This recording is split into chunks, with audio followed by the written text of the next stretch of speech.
Those big blue eyes, those shiny brown curls. He seems so friendly and charming and safe, but he's not. And those two brothers, neither one of them are coming to your rescue. Not ever. And make out a small beam of light against the mirror.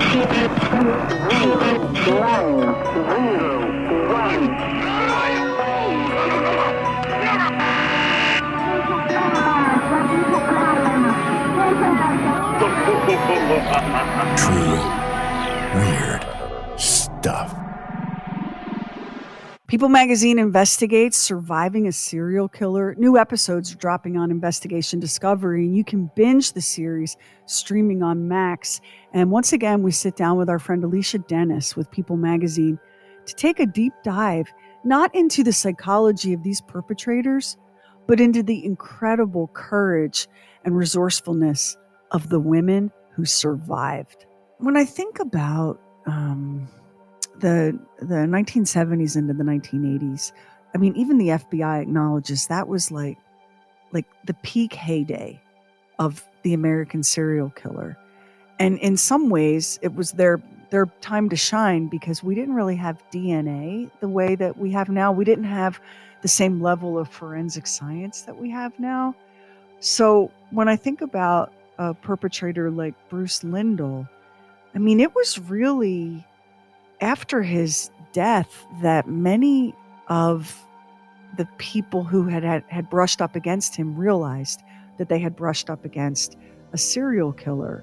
So let's talk about Bruce Lindahl. This happened in the Chicago area, and during the time period that he was active, I think more than 70 women and girls were murdered. Now, not all of those have been able to be attributed to Bruce Lindahl, but he certainly was incredibly prolific and not the household name that some of these perpetrators are. Most people will be able to name like Ted Bundy, John Wayne Gacy. Very few people will go, oh yeah, and Bruce Lindahl in Chicago. And People Magazine Investigates takes a deep dive into that case and the woman who survived that. Let's talk about that. Yeah, Bruce Lindahl was one of those serial killers who did get a moniker of being a handsome devil in the way that's one of the ways that police referred to him whenever he was a suspect or whenever anybody described an encounter with him. One of the things that they would mention was that he had these very intense, very searing blue eyes, these eyes that just seemed like they could look right into you, and was somebody that people considered, physically attractive, and somebody who was charming and someone who people would spend time talking to. And what you were saying earlier is so true. The advancement of DNA technology and all the ways that testing and forensics have improved make you believe, or hope at least, that the kind of killing sprees that serial killers like Bruce Lindahl went on could not happen today. Another thing that happens is we all have our little tracking devices that we're carrying with us all the time, our telephones. And well, they're not telephones, are they? They're cell phones, whatever. They're not telephones. But there's ways for us to know where people are, either with cell phones, with Ring cameras that are everywhere. Ring cameras. There are surveillance footage all over the place, on streets, on red lights, on, the Ring cameras that you mentioned. It's very difficult to go anywhere without there being one. Almost when you look at the way crimes are investigated today, police will go, okay, everyone in the neighborhood, give me your Ring cam footage. And you can almost see like when a perpetrator comes into an area, when they leave an area, what they're wearing. You can match footprints and the way that shoes work. I mean, you remember all the forensic files shows that Investigation Discovery had where you're going, oh, wow, it was just this one little piece of DNA that cracked it all. So between the span of crimes that police are suspecting Bruce Lindahl of committing, it's 76 through 1981. And we just didn't have anything near that of being able to track people. They could disappear into the crowd completely easily in a way that you just can't do that today. Bruce Lindahl is what I think of as like, a movie serial killer. He's super smart. He's got a college degree in electricity, something, engineering, I don't know. And he's got great fluffy hair and those big blue eyes, and he plays racquetball, and he's got a million friends, and he's the life of the party. That's the Right. guy. We think that we need to be looking for the creepy loner weirdo, and I think we do. But while we're so busy looking at the creepy loner weirdo, we're missing the guy that's lining up the cups for beer pong. And that's kind of who Bruce Lindahl was. And it's shocking when you think about that. Yeah, they confirmed 4 victims. They think he's guilty of another dozen, but then there's 70 more that are strong possibilities for Bruce Lindahl. How did these women that you sat down with, how did Sheri, Hopson, and Annette Lazar, how did they do it? And what was it like for them to realize the monster, the animal that they had brushed up against? It's not easy, obviously, but just what you described, when you've got the guy who is the life of the party and somebody who everybody wants to be around, it's hard when that switch goes off and the person becomes a monster right before your eyes to believe yourself. You're second guessing yourself, like something I have thought is wrong, or what is going on right now. And in the case of Annette Lazar, that's just, she was someone that Bruce Lindahl sexually assaulted her in 1979, and she went to police to report it. And again, that's another thing I believe that has improved over the years and over the decades, is the way that authorities handle hearing victims and sexual assault victims, and knowing the sensitivities that need to be taken in investigating those cases. Now we do that differently, or they do that differently than they did. And she believes that because police didn't listen to her and didn't follow up with that case the way they should have, because bringing him in, he charmed them, that multiple lives were lost because she wasn't taken seriously. Something that I always thought about her case, and if I'm wrong, please correct me, but I believe that she was at the home of a friend of Lindahl's when he sexually assaulted her violently. And that home, that friend, was a police officer. And so it was partly because of his friendship, that guy's friendship with Bruce Lindahl, that her testimony was sort of like, he said, she said, and he wasn't charged. Is that true, or is that sort of one of those urban legendy facts that gets mixed up out there? There's a lot of he said, she said moments happening all the time in these cases. You see that being something that happens more than once.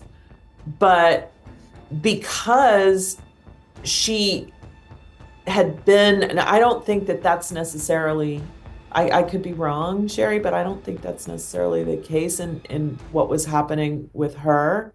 Because good, I hope not, because that's horrifying to imagine. I mean, isn't it's it? possible that he could have been friends with someone in the police department, but from what I am recalling, and is that he asked her if she wanted to buy marijuana, and she said yes, and then she felt guilty because, of course, at that time that was incredibly illegal, and she followed him to the house, to go to a nearby house where he put a gun to her head and assaulted her.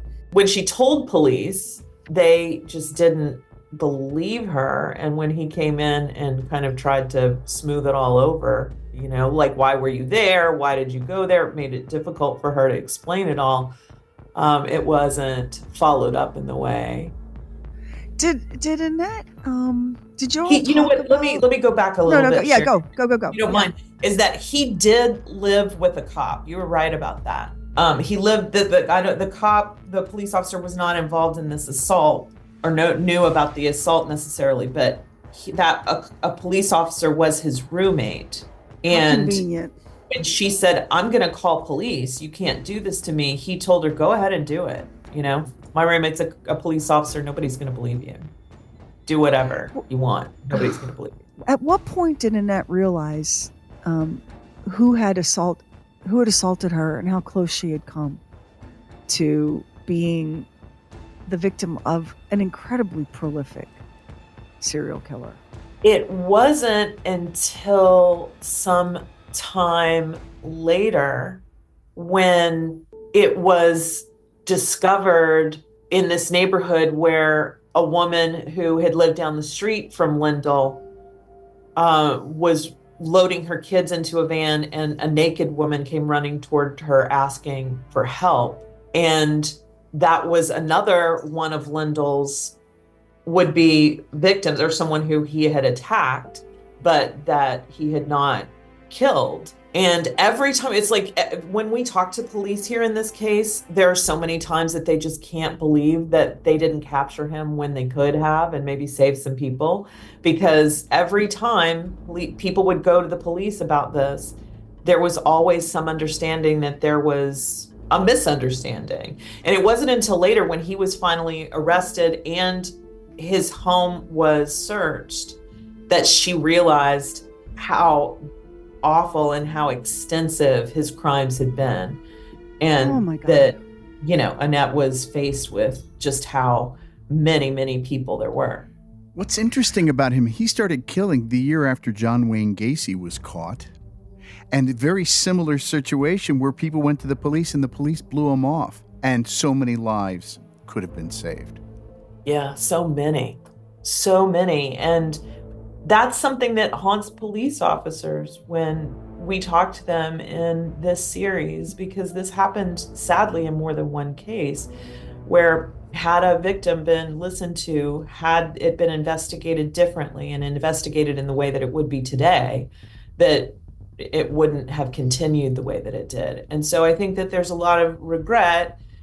At the same time, there's a lot of learning to be done. And that's part of the reason why the power of these survivors, not only for themselves and to help other survivors, is so strong and so extreme, but it's also really helping law enforcement understand investigative techniques that need to be changed, ones that need to be updated, and ways that victims need to be listened to, and obviously the psychology of these killers.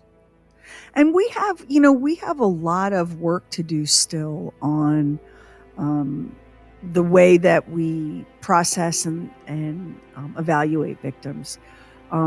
Just because she was buying marijuana does not mean she deserves to be slaughtered, right? Like this idea that the only worthy victims are victims of such utter purity that it's just fiction, right? Like we need to put the same value on all human lives. Very often serial killers target sex workers, and the general attitude is kind of like, well, what'd you expect? You're a sex worker, which is just terrible. It's unspeakable, right? And I think that when survivors, let me change that. I think that when survivors like Annette come forward, it forces us to confront some of those biases and prejudices that are sort of baked into the culture. And since we're talking about Bruce Lindahl, the so-called handsome devil, I don't want to shortchange Sheri Hopson's story, because I think this is one of the rare cases when we have two survivors of the same perpetrator, is it not? Yes, that's right. We have a couple of our episodes in this season where we do talk to more than one survivor, and this is one of those episodes. You're right. Tell us a little bit about Sheri's story. Sheri again, is one of those people who believes that had police listened to her, which is just kind of also chilling, that it was not one person, but two. That had people not, had she been listened to differently, that she definitely could have saved other people. Sheri's remarkable in being willing to talk about all this now. And, well, I mean, obviously they all are, but it's, again, that situation where she can't stop thinking about it, that in 1979 is when this happened, where she was assaulted by him. And she is, now what, in her little late 60s, I think. Yeah. The same, it's just really, really, I don't know. It's very difficult to wrap your brain around exactly what goes on for these people who have survived an attack and then gone and done the right thing by telling authorities about it, as difficult as that is, because what you said before is 100% true, that you get asked questions about what you were doing and what you were saying and you aren't the perfect victim, and doing it anyway and still having that not bring that person to justice. At least in the case of certainly Bruce Lindahl, he didn't get away with it. He committed unspeakable crimes, and we may never know the full extent of how many. But I've always wondered about this. Is there any comfort in justice? Because it doesn't change what's happened. It doesn't bring anyone back. Is there any comfort to be taken in seeing justice served for survivors like Annette or Sheri?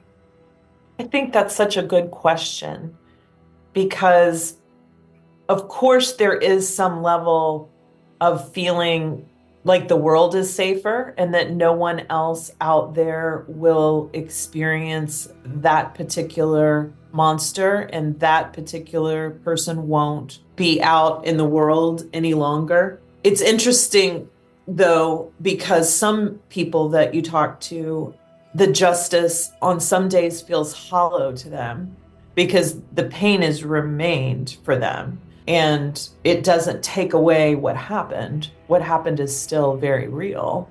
And a lot of times still something that people are having to live through over and over again. So especially with victims' families that we talk to of people who were murdered by serial killers, they are glad if there is a moment in court, a time to face the person who took their loved ones' lives. But at the same time, there's this huge emptiness in the fact that it can't bring them back. It does bring you some answers. Some of those answers are horrible to live with, and to know what somebody's last moments were like. And that's something that a lot of victims' families don't like to think about, obviously. And so it's a complicated question. What is justice really, and what does it do, and what kind of peace does it bring? And well, again, you're glad that this person can't be out in the world committing any more of these crimes. What's crazy about the Bruce Lindahl case is the way he died wasn't necessarily facing justice. It was poetic justice. It wasn't your typical justice in a courtroom or police or coming in with handcuffs and taking him off someplace, or the justice system bringing a sentence about or a conviction about. What happened to him is he met a teenager in 1981, I think it was, and they did some bowling together, and then Lindahl suggested they go to his girlfriend's house and drink, and this kid agreed, and Lindahl ended up attacking this young man with a knife and stabbed him, I think, repeatedly. I think it was about 28 different times. And this 18-year-old fought back. And in the ensuing fight, Lindahl accidentally stabbed himself and severed an artery and died. And so he died next to his victim, who also died. And so he died killing, but that it wasn't the same kind of justice that some of the victims would have wanted to see.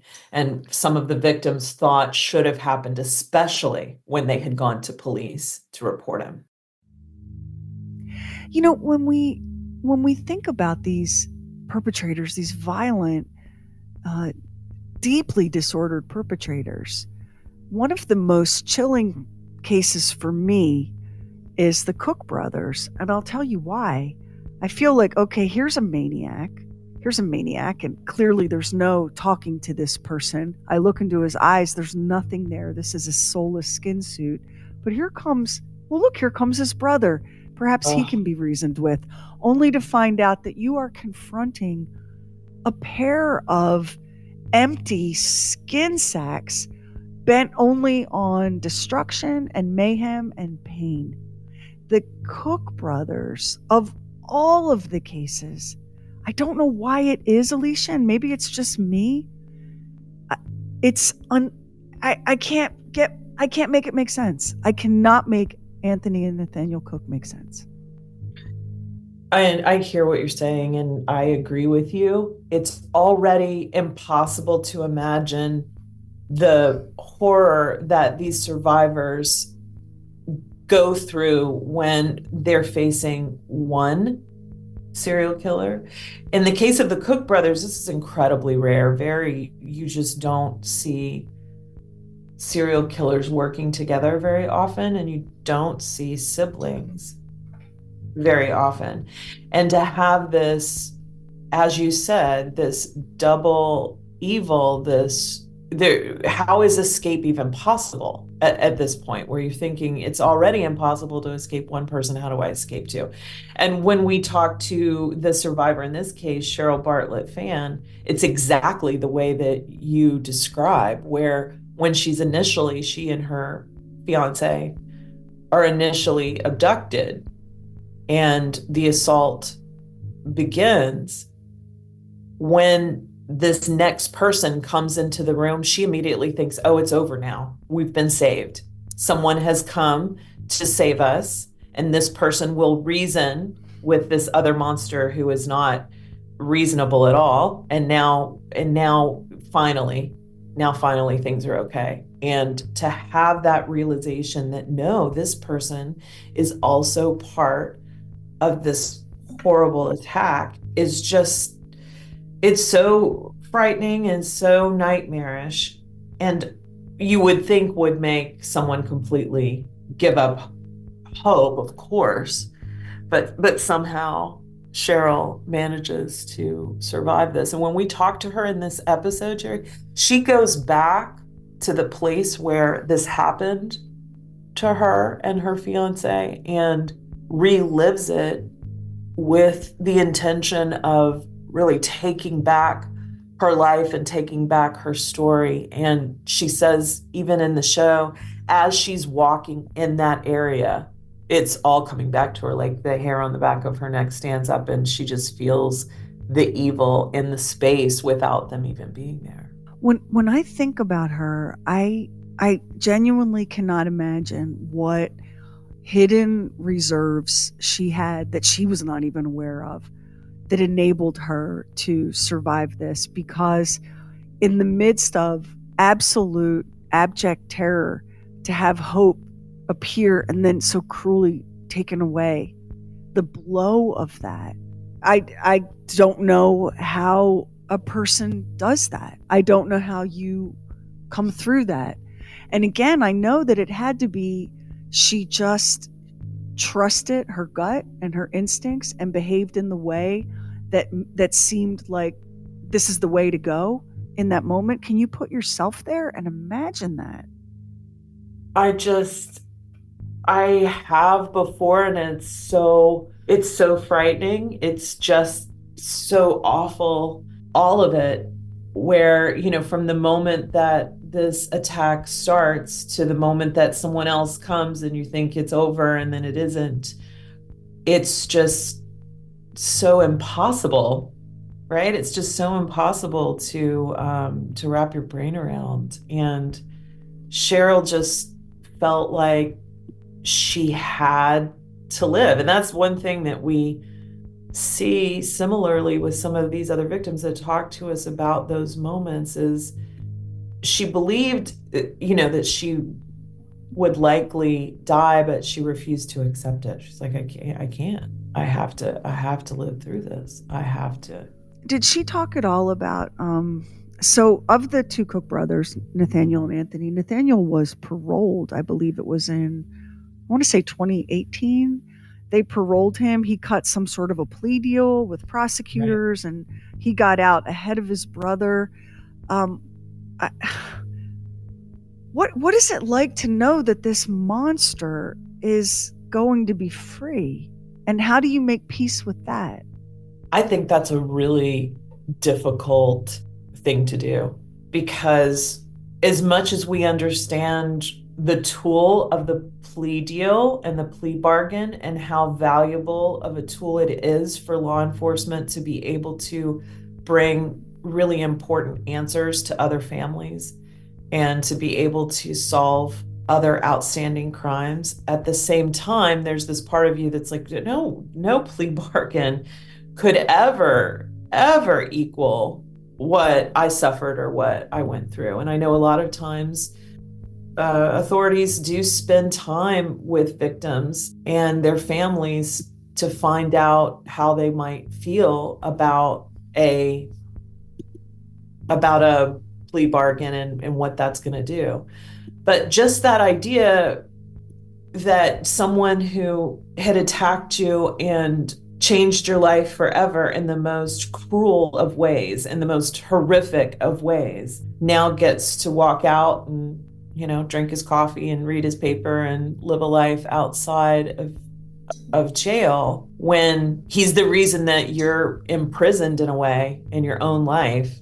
Maybe it's not a physical imprisonment, but it certainly can be an emotional one. It changed Cheryl's life forever, because she and her fiance, having been abducted at the same time, when she was assaulted, her fiance was made to watch that and to not be able to help her. And although they both physically survived this, their relationship couldn't. He could not be around her without feeling that he incredibly guilty. Yeah, that he had failed in some way to protect her.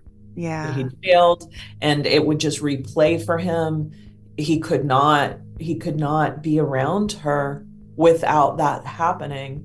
And you can understand it. That does make some sense. It doesn't seem fair at all that would be another fatality in these awful crimes that these men committed, that they would take away the life that, Cheryl had built. And it's still just impossible to imagine that someone could do that and then be paroled. How do you ever feel? I mean, Cheryl is really unique among the survivor stories that you've profiled, in that the monster is out. The monster, they opened the door. I mean, how does Cheryl navigate that? She's incredibly strong and feels that her own life is a gift, and one that she doesn't want to take for granted ever. When you come so close to it all being ended, and then so much of it is taken away and changed from what your dreams were. She was, like I said, this was her fiance. There's somebody she loved and believed she was spending her life with. She had a specific life in mind when she was walking home that night and encountered the Cook brothers. She's not going to live in fear because of them, is I guess what I'm trying to say. She's going to make sure that she lives her life on her own terms and doesn't let them control her any more than they already have. It's so often the case that there's something I think about, and I have a question for you, Alicia. Something I think about with these stories is how so often it was just the parking lot you were crossing, you stayed late at work, you, you went to the party even though you were tired. Like, all of us make countless decisions, tiny little decisions every single day that could put us in the path of any one of these kinds of criminals, these monsters, any one of us. And it's just so true that for all of these survivors, their lives were irrevocably altered by what would be a decision so small that you would never stop to reflect upon it. The randomness of it. It's true. It's that thing that haunts a lot of victims' families and survivors, where when the guilt piles up and they go over the circumstances, just like you said, those tiny little decisions that were made that had they been made differently, maybe they would have missed this encounter or been saved. And then they use those moments to beat themselves up sometimes, like, well, oh, I shouldn't have stayed that day, or I shouldn't have taken that walk. If only I'd gotten in the car, if only I'd not gone out that night, if only I'd done this. All I would have had to have done was wait 10 more minutes for that cab. If only all the things that come back, and they're true, right? They're true things where if those other things had happened, you wouldn't have been in that place. And that it's so random and so scary. In this particular situation too, when you're thinking about it, this is one of the first times ever in American history, I think, that a serial killer's been let out. I know, it's shocking. It's shocking. And so you're sitting there thinking, well, where is he?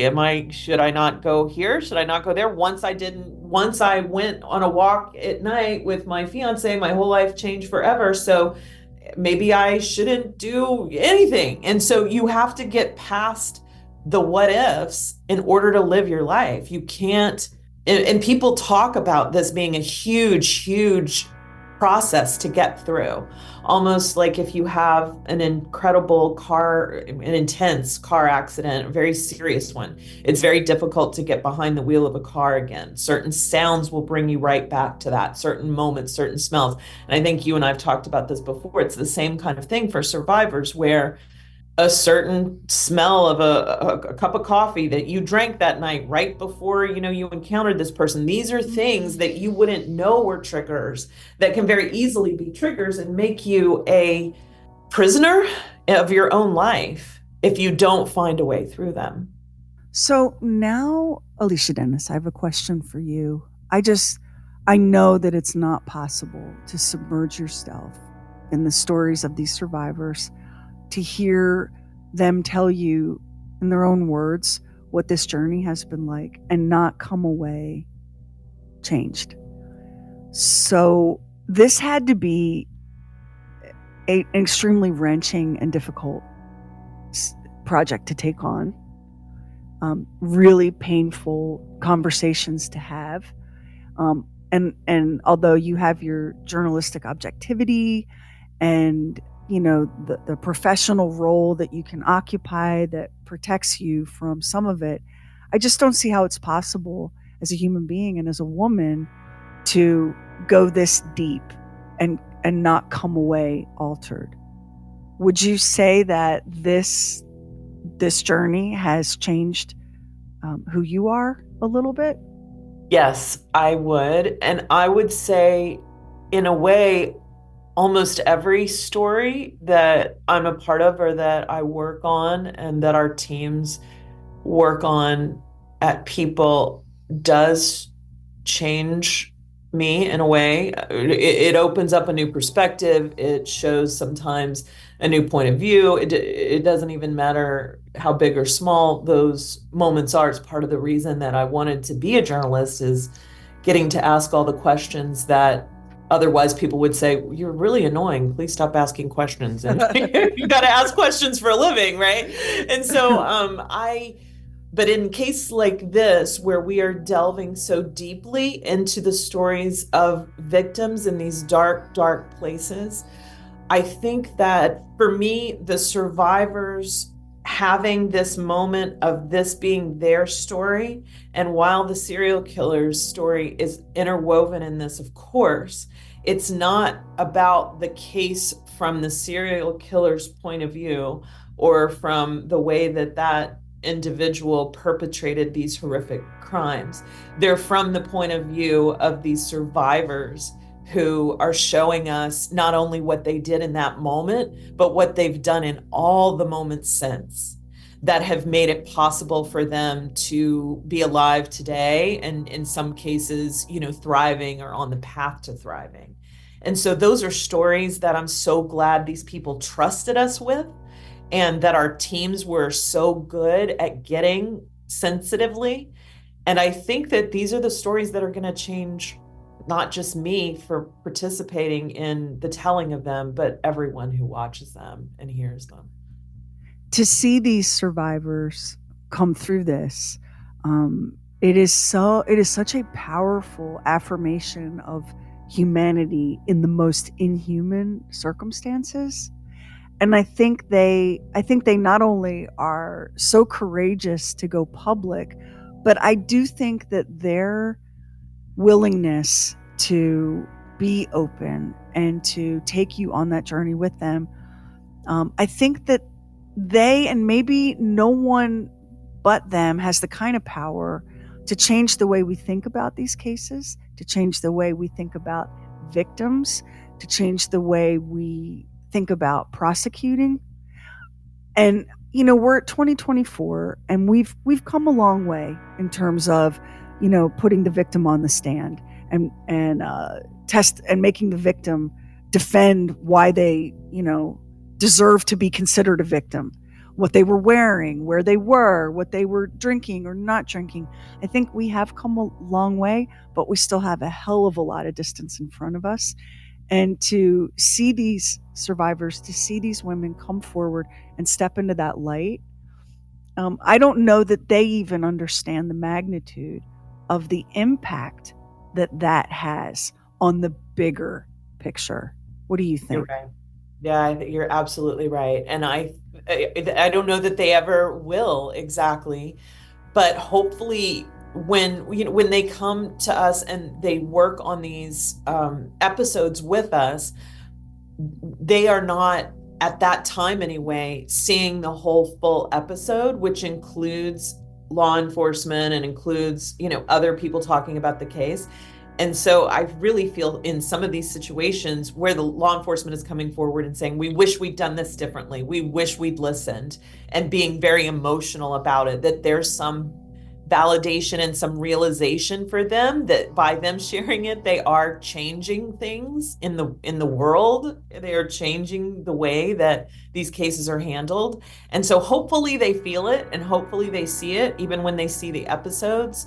And then, I think that a lot of times people are reaching out to them, people that are victims. In the case of Holly Dunn, one of the survivors we talked about in the railroad killer survivor, she's actually spending every day helping victims of sexual assault and sexual abuse find their voices and feel safe talking about what had happened to them. So I think some of these women are seeing the changes that they are making even now in the world around them, and the power of sharing your voice. What happens is when these stories are hidden, then the power belongs, I think, to the perpetrators. But when these stories come forward and they're brought to the light, the power shifts over to the good guys and the people who are trying to help make sure that this kind of evil can't exist and can't continue. You just have to hope and pray that at some point on their journey, each of these survivors has an inkling of what their strength and their fortitude and their flat out refusal to quit, their insistence that they were going to survive this somehow, one way or the other. I hope that someday they feel some of that, because I can tell you that watching these stories, that's my takeaway. I'm just in awe.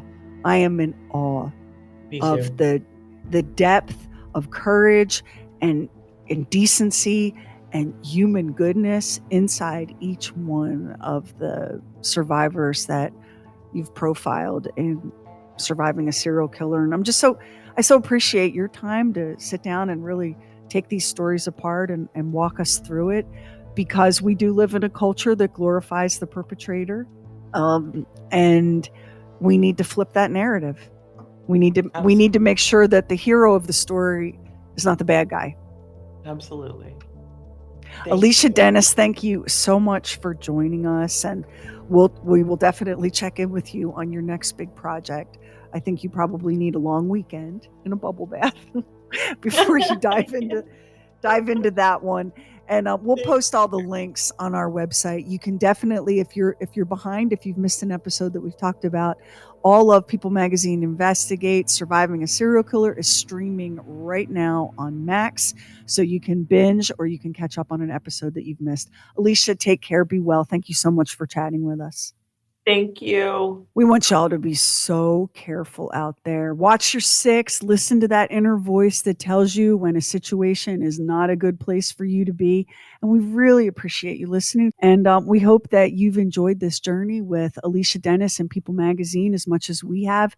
It's incredible when you think about these individuals who survived a nightmare and who have gone on to dedicate their lives to helping other victims heal and help them turn into survivors. It's just really, really good stuff. We'll see you next time on True Weird Stuff.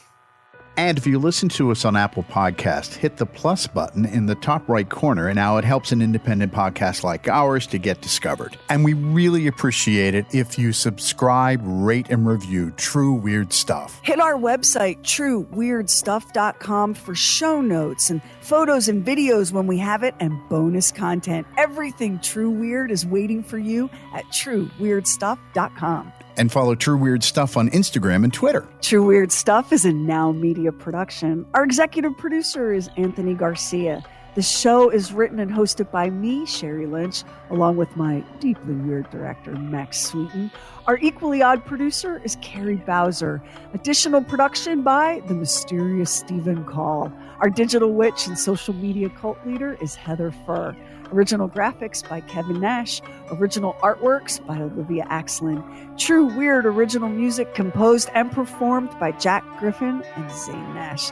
Copyright 2024 Now Media. All rights reserved. All wrongs remembered.